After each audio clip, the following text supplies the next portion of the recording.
सुबह का समय था। पीले रंग की साड़ी पहने बिल्कुल गांव की साधारण औरतों जैसी दिखने वाली एक महिला धीरे धीरे कदम बढ़ाती हुई बाजार की तरफ जा रही थी। किसी को अंदाजा भी नहीं था कि ये कोई और नहीं बल्कि जिले की एसपी मैडम कविता चौहान है। कविता चौहान ने जानबूझकर ऐसा रूप लिया था ताकि कोई उन्हें पहचान न सके। वो अपनी पुरानी यादों में खोई हुई थीं और सोचा कि आज पुराने दिनों की तरह सड़क किनारे वाले ठेले से मोमोज खाए जाएं। थोड़ा आगे बढ़ते ही उनकी नजर सड़क के किनारे एक छोटे से ठेले पर पड़ी। वहां एक करीब 50 साल का दुबला पतला बुजुर्ग अंकल मोमोज बेच रहा था। कविता धीरे धीरे चलते हुए ठेले के पास पहुंची और बोली, अंकल एक प्लेट मोमोज लगा दीजिए। अंकल मुस्कुराए और जल्दी से गरम गरम मोमोज प्लेट में डालकर उनके हाथ में दे दिए। कविता चौहान जैसे ही मोमोज खाने लगी, उनके चेहरे पर खुशी साफ झलक रही थी। बचपन से ही उन्हें मोमोज का बहुत शौक था, लेकिन ड्यूटी और व्यस्त जिंदगी की वजह से उन्हें ऐसा मौका बहुत कम मिलता था। वो चुपचाप स्वाद का मजा ले रही थीं कि तभी अचानक वहां एक इंस्पेक्टर 3-4 सिपाहियों के साथ आया। वो ठेले के पास रुककर गुस्से में बोला, अरे ओ बुढ़े, जल्दी से पैसे निकाल। अचानक आवाज सुनकर बुजुर्ग अंकल घबरा गए। उनके हाथ कांपने लगे। हकलाते हुए बोले, साहब अभी तो दिन की शुरुआत है, अभी तक तो मैं कुछ कमाया भी नहीं, कोई ग्राहक आया ही नहीं, शाम को आए तो पैसे दे दूंगा, अभी मेरे पास नहीं है। यह सुनकर इंस्पेक्टर भड़क उठा। उसने बिना कुछ सोचे समझे अंकल के गाल पर एक जोरदार थप्पड़ जड़ दिया। यह देखकर कविता चौहान हैरान रह गईं। उन्होंने तुरंत बीच में आकर कहा, रुकिए इंस्पेक्टर साहब, आप इनसे किस बात के पैसे मांग रहे हैं और क्यों? किस हक से आपने इन्हें थप्पड़ मारा? आपको कोई अधिकार नहीं है बेवजह किसी गरीब के साथ ऐसा करने का। इंस्पेक्टर ने घूरते हुए कहा, तुम बीच में मत पड़ो, तुम्हें पता भी है मामला क्या है। ज्यादा बोलोगी तो अभी तुम्हें गिरफ्तार कर लूंगा, चुपचाप खड़ी रहो। कविता ने गुस्से में जवाब दिया, देखिए आप जो कर रहे हैं बिल्कुल गलत है। कहीं भी कानून में नहीं लिखा कि आप गरीबों से वसूली करें। आप इन पर जुल्म कर रहे हैं, इसका अंजाम आपको भुगतना पड़ेगा, सुधर जाइए। यह सुनकर इंस्पेक्टर बुरी तरह भड़क गया। उसने गुस्से में अपना आपा खो दिया और कविता के गाल पर जोरदार तमाचा मार दिया। थप्पड़ इतना जोरदार था कि कविता थोड़ी लड़खड़ा गई, लेकिन खुद को संभाल लिया। उन्होंने गुस्से से कहा, आपने मुझ पर हाथ उठाया, अब मैं आप पर एफआईआर दर्ज करवाऊंगी। इंस्पेक्टर ने हंसते हुए धमकी दी, एफआईआर? तुझे समझ नहीं आया? ज्यादा बोलोगी तो इतना मारूंगा कि घर तक नहीं जा पाओगी। निकल यहां से वरना धक्के मारकर भगा दूंगा।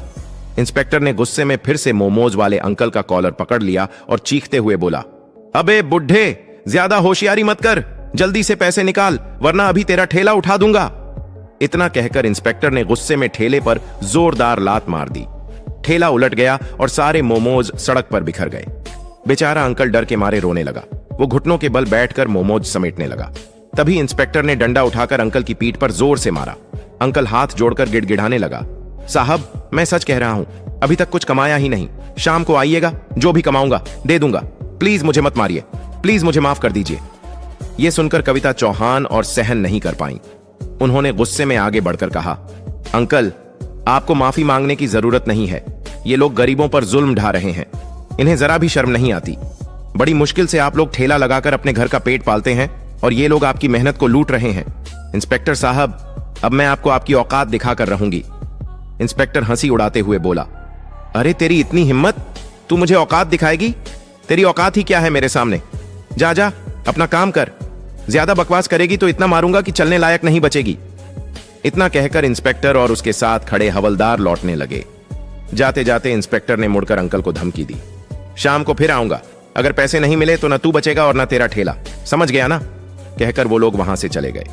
कविता चौहान तुरंत अंकल के पास गईं और प्यार से बोली, अंकल आप ठीक हैं, टेंशन मत लीजिए, घर जाइए, मैं इन पुलिस वालों को सबक सिखाकर रहूंगी। अंकल ने रोते हुए कहा, बेटा तूने मेरे लिए इतना क्यों किया? तेरे ही चक्कर में तुझे मार पड़ी, तू क्या कर लेगी उनका? वो पुलिस वाले हैं, सालों से हम पर जुल्म करते आ रहे हैं, हम कुछ नहीं कर पाए, तू भी कुछ नहीं कर पाएगी, छोड़ दे ये सब। कविता ने गहरी सांस लेते हुए जवाब दिया, नहीं अंकल अब बहुत हो गया, आप नहीं जानते मैं क्या कर सकती हूं, मैं इन लोगों को उनके गुनाहों की सजा दिलवाकर ही रहूंगी, आप फिक्र मत कीजिए, बस घर जाइए और आराम कीजिए। यह कहकर कविता चौहान वहां से निकली और सीधा घर पहुंची।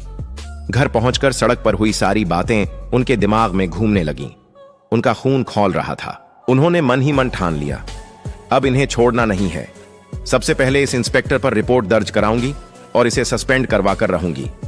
अगली सुबह कविता चौहान ने खुद को बिल्कुल साधारण महिला के रूप में तैयार किया। सफेद रंग की साड़ी पहनी और बिना किसी पहचान के थाने पहुंच गईं। जैसे ही वो अंदर गईं, उनकी नजर एक हवलदार पर पड़ी।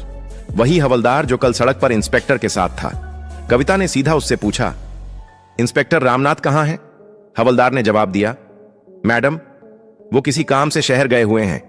एसएचओ साहब भी बाहर गए हैं। इतने में पीछे के दरवाजे से एसएचओ संजीत शर्मा अंदर आया। नजर सफेद साड़ी पहने उस महिला पर पड़ी और वो सीधे कविता चौहान के पास गया। क्या बात है मैडम, यहां किस लिए आई हैं? क्या काम है आपका? थाने में मौजूद सिपाही और एसएचओ संजीत शर्मा दोनों को जरा भी अंदाजा नहीं था कि उनके सामने खड़ी ये साधारण दिखने वाली महिला दरअसल जिले की एसपी कविता चौहान है, जो यहां अपने ही इंस्पेक्टर के खिलाफ रिपोर्ट दर्ज कराने आई है। कविता चौहान ने अपनी मधुर लेकिन सख्त आवाज में कहा, सर, मुझे इंस्पेक्टर रामनाथ के खिलाफ रिपोर्ट दर्ज करवानी है। उसने सड़क पर मोमोज का ठेला लगाए बैठे एक बुजुर्ग अंकल को थप्पड़ मारा, उनका ठेला गिरा दिया और उनका सारा सामान सड़क पर बिखेर दिया। जब मैंने उसे रोका तो उसने मुझ पर भी हाथ उठाया। उसने उस गरीब अंकल के साथ बहुत जुल्म किया। मैं इसीलिए यहां आई हूं ताकि इंस्पेक्टर रामनाथ के खिलाफ एफआईआर दर्ज हो। आप तुरंत रिपोर्ट लिखिए। यह सुनते ही एसएचओ संजीत शर्मा हैरान हो गया। उसने तिरछी नजरों से कविता को देखा और बोला, आपको पता है आप किसके खिलाफ बात कर रही हैं? वो यहां का इंस्पेक्टर है। हम उसके खिलाफ रिपोर्ट नहीं लिख सकते। और फिर क्या हो गया अगर उसने एक थप्पड़ मार दिया? छोड़िए ये सब बातें। वैसे भी वो गरीब क्या कर सकते हैं? आप बेकार की टेंशन मत लीजिए और घर जाइए। यह सुनकर कविता चौहान का खून खौल उठा। उन्होंने गुस्से में जवाब दिया, देखिए, मुझे कानून मत सिखाइए। इस देश में रहने वाला हर नागरिक बराबर है, गरीब हो या अमीर। अगर कोई अपराध करता है तो उसके खिलाफ एक्शन लेना ही पड़ेगा। हर किसी को न्याय पाने का हक है। और अगर आपने रिपोर्ट दर्ज नहीं की तो मैं आपके खिलाफ भी कार्रवाई कर सकती हूं, समझे आप? संजीत शर्मा यह सुनकर भड़क गया।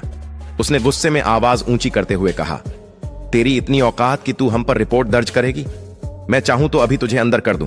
ज्यादा जुबान मत चला और यहां से दफा हो जा। तू जानती नहीं हमारी कितनी पावर है। बेहतर है चुपचाप यहां से निकल जा। कविता चौहान उसकी आंखों में आंखें डालकर बोली, लगता है तुम्हें और तुम्हारे इंस्पेक्टर को औकात दिखानी ही पड़ेगी। लेकिन याद रखना, जब मैं लौटूंगी तब तुम दोनों इस थाने में टिक नहीं पाओगे। मेरे शब्द याद रखना। इतना कहकर वो गुस्से में थाने से निकल गईं। थाने में मौजूद हवलदार और बाकी सिपाही चुपचाप एक दूसरे का चेहरा देखने लगे। सबके मन में एक ही सवाल था, ये औरत आखिर है कौन जो इतनी बेखौफ बातें करके चली गई? कविता चौहान घर लौटी। उनका गुस्सा अब और भी बढ़ चुका था। उन्होंने खुद से कहा, यह थाना सफाई मांगता है। अगर ऐसे लोग यहां रहेंगे तो गरीबों का हक मारते रहेंगे और शहर बर्बाद होता रहेगा। अब इन्हें बेनकाब करना ही पड़ेगा। उन्होंने तुरंत फैसला किया और डायरेक्ट डीएम आशीष यादव के ऑफिस पहुंची। अंदर पहुंचते ही उन्होंने पूरी घटना डीएम को सुनाई। सब कुछ सुनकर डीएम का भी खून खौल उठा।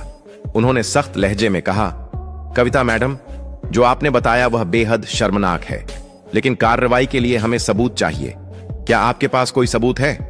कविता ने तुरंत अपना फोन निकाला और बोली, जी सर, मेरे पास सबूत है। जब मैं थाने में रिपोर्ट दर्ज करवाने गई थी, मैंने अपने फोन की रिकॉर्डिंग ऑन कर रखी थी। उसमें एसएचओ संजीत शर्मा की सारी बातें रिकॉर्ड हो गई हैं। और ये देखिए, ये वीडियो, इसमें इंस्पेक्टर रामनाथ अंकल को थप्पड़ मार रहा है और उनका ठेला गिरा रहा है। ये फुटेज मैंने खुद वहां लगे सीसीटीवी कैमरे से ली है। डीएम ने रिकॉर्डिंग और फुटेज देखी।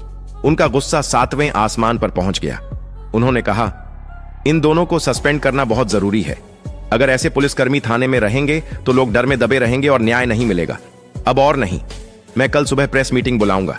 उसमें सभी बड़े अफसर, नेता और मीडिया मौजूद रहेंगे और मैं उनके सामने इन दोनों की करतूत उजागर करके इन्हें सस्पेंड करूंगा।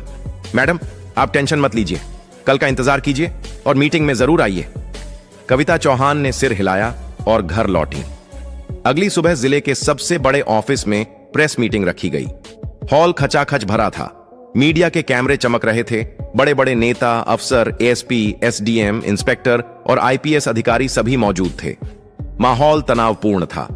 सबको इंतजार था, आज आखिर क्या खुलासा होने वाला है। मीटिंग हॉल में सन्नाटा छा गया था। कैमरे चालू हो चुके थे। जिले के बड़े अफसर, नेता, मीडिया और तमाम पुलिस अधिकारी सामने बैठे थे। तभी डीएम आशीष यादव माइक उठाते हैं और गहरी आवाज में कहते हैं, आज मैं आप सभी को एक बेहद गंभीर मामला बताने आया हूं। हमारे जिले के थाने में इंस्पेक्टर रामनाथ और एसएचओ संजीत शर्मा ने ऐसा काम किया है जो पुलिस की वर्दी पर दाग है। जिस वर्दी का काम जनता की रक्षा करना है, उसी वर्दी में रहकर इन लोगों ने गरीबों पर जुल्म ढाया और कानून का मजाक बनाया। इतना कहते ही पूरे हॉल में खुसफुसाहट शुरू हो गई। सभी लोग हैरान होकर एक दूसरे को देखने लगे। तभी डीएम ने माइक एसपी कविता चौहान की तरफ बढ़ाया। कविता चौहान अपने आत्मविश्वास से भरे अंदाज में माइक संभालती है और कहती हैं, आप सभी जानते हैं कि पुलिस का काम है जनता की सेवा, लेकिन जब यही पुलिस जनता पर जुल्म करे तब हमें आवाज उठानी पड़ती है। कुछ दिन पहले मैंने अपने ही जिले के इंस्पेक्टर रामनाथ और एसएचओ संजीत शर्मा को रंगे हाथों गरीबों से वसूली करते, मारपीट करते और कानून का दुरुपयोग करते देखा। मैंने खुद इस पर सबूत इकट्ठा किए हैं। आप सब अब वो देखिए। इतना कहते ही हॉल की बड़ी स्क्रीन पर वीडियो चलाया जाता है। वीडियो में साफ दिख रहा था, इंस्पेक्टर रामनाथ सड़क किनारे एक बुजुर्ग मोमोज वाले को थप्पड़ मार रहा है, ठेला गिरा रहा है और उसे धमका रहा है। फिर थाने में एसएचओ संजीत शर्मा उस महिला से बदतमीजी करते हुए रिपोर्ट दर्ज करने से मना कर रहा है। जैसे ही वीडियो खत्म हुआ, पूरे हॉल में शोर मच गया। मीडिया वाले कैमरे की फ्लैशिंग बढ़ा देते हैं। कई नेता गुस्से में खड़े होकर कहते हैं, ऐसे अफसरों को नौकरी में रहने का कोई हक नहीं, तुरंत कार्रवाई होनी चाहिए। इसके बाद कविता चौहान ने अपनी रिकॉर्डिंग सबको सुनाई। उसमें एसएचओ संजीत शर्मा की बेहुदा बातें और रिपोर्ट दर्ज न करने की साफ आवाज गूंज रही थी। अब माहौल और गर्म हो चुका था। सभी लोग गुस्से में थे। तभी डीएम आशीष यादव फिर माइक उठाते हैं और सख्त आवाज में कहते हैं, आज से इंस्पेक्टर रामनाथ और एसएचओ संजीत शर्मा को तत्काल प्रभाव से निलंबित किया जाता है। इनके खिलाफ विभागीय कार्रवाई शुरू की जाएगी। ऐसे लोगों का इस विभाग में कोई स्थान नहीं है। कानून से ऊपर कोई नहीं है, चाहे वो पुलिस ही क्यों ना हो। हॉल तालियों से गूंज उठा। मीडिया के कैमरे लगातार फ्लैश करने लगे। कई नेताओं ने आगे आकर डीएम के फैसले का समर्थन किया। तभी एक वरिष्ठ नेता खड़े होकर बोले, कविता मैडम जैसी ईमानदार अफसर ही इस जिले की शान है। आपने जो कदम उठाया उससे आम जनता का विश्वास पुलिस में कायम रहेगा। कविता चौहान ने माइक उठाकर कहा, यह लड़ाई सिर्फ एक बुजुर्ग ठेले वाले के लिए नहीं थी, बल्कि हर उस गरीब के लिए थी जो सालों से चुपचाप अन्याय सह रहा है। अब किसी गरीब को डरने की जरूरत नहीं, कानून सबके लिए बराबर है।